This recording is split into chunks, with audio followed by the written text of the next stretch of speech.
So I actually love track and field for some of its carryover to soccer-specific fitness.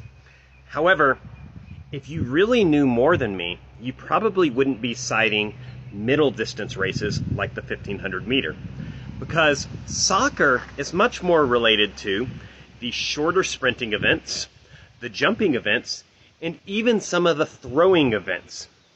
And you would know this if you understood energy systems, because middle distance running, like the 1500 meter, is primarily aerobic, oxidative aerobic energy system. That is for running in long durations, to where the shorter sprints, jumping and throwing, is primarily your phosphogenic energy systems. And soccer is aerobic alactic, which what that basically means is we do high intensity running, jumping, and changing directions. Then we have periods in between where we're doing lower intensity activities such as walking or lightly jogging.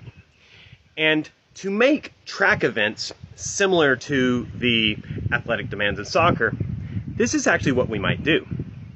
We might have different events lined up for an athlete to run, say a 50 meter, a long jump, a javelin throw, and a high jump.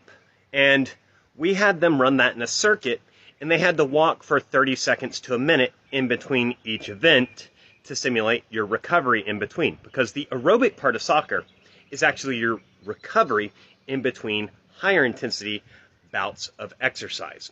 Which is why longer distance running and mileage probably doesn't carry over the best to soccer-related fitness. Now, personally, I think the vast majority of your soccer conditioning should be done through actually trying to play the game itself.